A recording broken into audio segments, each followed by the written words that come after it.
উড়েছে মন, পুড়েছে মন, যা ছিল আমার সবই তোর হাতে।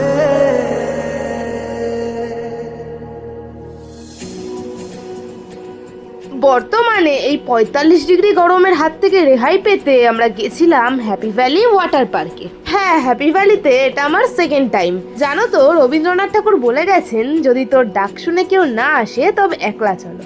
আজকে একলা নয়, আগের বছরের ১২-১৩ জন থেকে কমে এবছর আমরা ৪ জনই চলে যাচ্ছি ওয়াটার পার্ক ঘুরতে। প্রথমে রানাঘাট থেকে ট্রেন ধরে বনগাঁ এবং বনগাঁ থেকে আবার ট্রেন পাল্টে বিরাট। ট্রেনে যেতে যেতেই দেখা মিলল আমার সেই প্রিয় ছোলা মাখার। আমাদের গন্তব্যস্থান যত এগিয়ে আসছিল, আমাদের নাচার পরিমাণটা মনে হয় ততই বেড়ে যাচ্ছিল।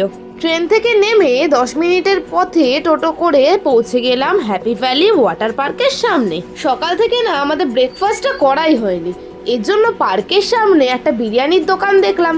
হ্যাঁ জানি বিরিয়ানি খাওয়াটা সকাল সকাল ঠিক নয়, তবে কি করব, অন্য কোনো খাবারও খুঁজে পাওয়া যাচ্ছিল না। ফোনটাকে নিয়েই যেহেতু জলে নামতে হবে, তাই ফোনের জন্য ভালো দেখে একটা জামা কিনে নিলাম। আমরা যেহেতু খুব তাড়াতাড়ি চলে এসেছিলাম, তার জন্য টিকিট কাউন্টারের সামনেও সেরকম একটা ভিড় ছিল না। আর বলে রাখি, এবছর কিন্তু টিকিটের দাম পার হেড ১০০ টাকা করে বেড়েছে। মানে আগের বছর যেটা ৪০০ টাকা ছিল, এবছর বেড়ে সেটা ৫০০ টাকা হয়ে গেছে। গেটের মুখে ঢুকতেই যেমনটা হয় আর কি, হাতে ব্যান্ড বেঁধে দিল এবং আমরা সবাই পাঞ্চ করে ভেতরে ঢুকে গেলাম। জামা প্যান্ট ব্যাগ রাখার জন্য যে লকারটা দরকার সেগুলো ওরা ভাড়া করছিল, আর আমরা তো এদিকে নাচতে ব্যস্ত। ভেতরে ঢুকতেই তোমরা এখানে দেখতে পারবে একটা লেডিস টয়লেট এবং ওই দিকটায় আছে জেন্টস টয়লেট, আর ওই যে ওই কোণার দিকটা, ওখানটায় রয়েছে জেন্টস লকার। এখানে তোমরা ভাড়া নিয়ে নিজেদের সমস্ত জিনিস রাখতে পারবে এবং চাবিটা কিন্তু অবশ্যই তোমাদের কাছেই রাখতে হবে।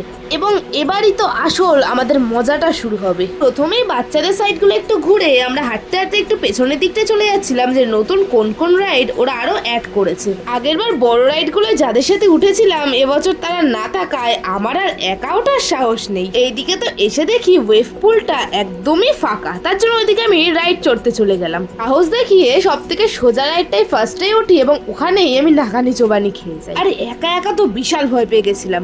আমি এদিকে এসে দেখি এরা তো এখনো জলেই নামেনি, তার জন্যই আর কি লোনাদি তন্ময়দের পা টেনে জলে নামিয়ে দিয়েছে। এরপরে তো আমরা গেছিলাম সেই গামলা ভর্তি জলে স্নান করতে।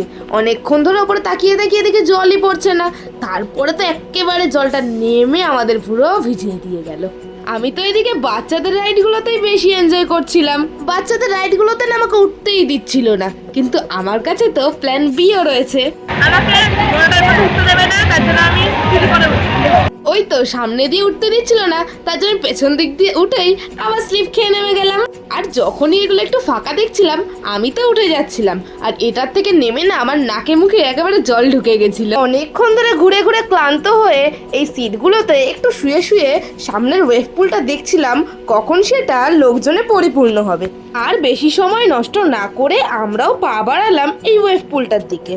আর জানোই তো, এখানে চারদিকে যা গান বাজছে, না নেচে তো আর থাকতেই পারছি না। পুরো ফাঁকা ওয়েভ পুলটার মধ্যে আমরা একা একা নাচানাচি করছিলাম দেখে কখনো মনে হচ্ছিল যে আগের বছরই যেন একটু বেশি মজা হয়েছিল, আবার কখনো মনে হচ্ছিল যে না, ৪ জন এসেই বেশি ভালো হয়েছে, অন্তত নিজেদের মতো আনন্দটা করতে পারছি। এরপরেই আমরা চলে আসি এই শাওয়ার পার্কটার দিকে, আর এখানে এসেও তো সবার সেই নাচ শুরু। আমাদের এই ফালতু নাচগুলোকে ইগনোর করে চলো আবার যাওয়া যাক রাইডের দিকটায়। এই যে এদিকের এই রাইডগুলো দেখে তো আর লোভ সামলানো যাচ্ছিল না, তার জন্য আমিও একা একাই ট্রাই করে নিলাম এই রাইডটা। ওঠার সময় তো বুকে বিরাট সাহস নিয়ে গেছিলাম, কিন্তু নামার সময় যেন মনে হচ্ছিল আমার প্রাণটাই বেরিয়ে যাচ্ছে। আর নেমেই তো আমি সোজা দৌড়ে তন্ময়দের কাছে চলে যাই আর বলছিলাম যে আমার নামার সময় বুকটা পুরো কেঁপে গেছিল। আমার তো পরে আরো রাইডগুলোতে উঠতে ইচ্ছে করছিল, কিন্তু একা উঠতে হবে ভেবেই আর ওঠা হয়নি। আমরা প্রত্যেকেই এতটা ক্লান্ত হয়ে যাই যে ভেতরের দোকান থেকে এত এত দাম দিয়ে জুসগুলো কিনতে হয়। যাই হোক, এবার একটু অন্য সাইডে যাওয়া যাক। আকাশে বৃষ্টি তোর, বৃষ্টি তোর মনে জমে, জানালার হাওয়াতে ছাওয়াতে। এই যে চলে এসেছি ওপরের দিকটায়, যেখানে পুরোটাই ঝর্ণার মতন এবং ওপর থেকে নিচের দিকটায় দেখতে জাস্ট অসাধারণ লাগছিল। কিন্তু আর এখানে কিন্তু আমরা সব থেকে বেশি টাইম স্পেন্ড করেছি এবং এখানেই বেশি মজা করছিলাম। ওয়েভ পুলটায় যেহেতু আধ ঘন্টা পর পর ওয়েভ দেয়, তার জন্য আমরা মাঝখানের সময়টুকু ওখানে কাটিয়ে এসে এখানে আবার ঢেউয়ে চলে এসেছি খেলতে। আর যখনই ঢেউ দেওয়া শুরু হয়, ওয়াটার পার্কের প্রত্যেকটা মানুষ এখানে চলে আসে।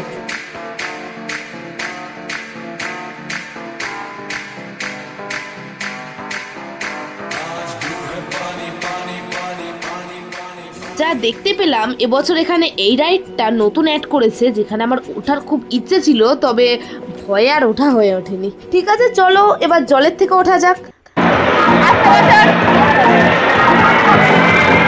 হ্যাঁ, আসছে বছর তো আবার হবেই। এবার ড্রেস চেঞ্জ করে আমরা চলে এসেছি কিছু খাওয়ার উদ্দেশ্যে। খুব খিদে পেয়েছে। হ্যাপি ভ্যালির ভেতরে ড্রাই পার্কের দিকে একটা রেস্টুরেন্ট পড়ে, যে রেস্টুরেন্টে আমরা আগের বছরও খেয়েছিলাম এবং এই বছরও এখানেই খাবো।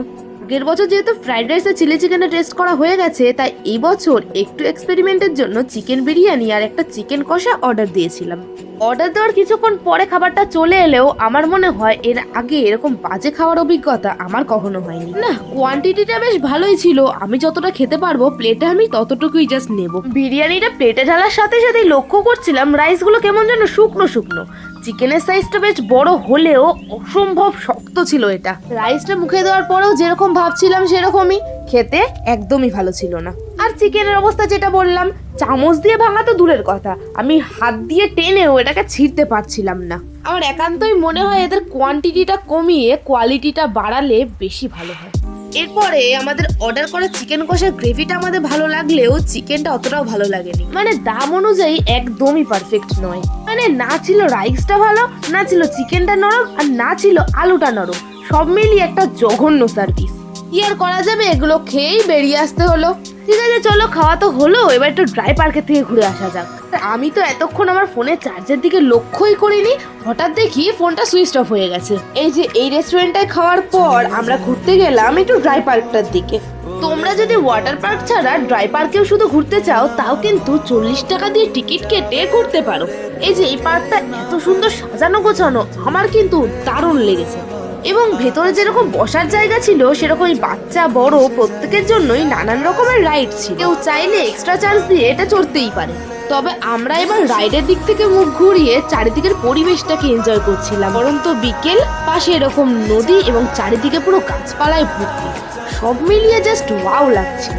আমরা কিন্তু এবার ড্রাই পার্কে খুব বেশি সময় না কাটিয়ে বাড়ির পথে রওনা। আজকের ব্লগটা ভালো লাগলে কমেন্ট করে অবশ্যই জানিও, আর অবশ্যই লাইক এন্ড সাবস্ক্রাইব করো।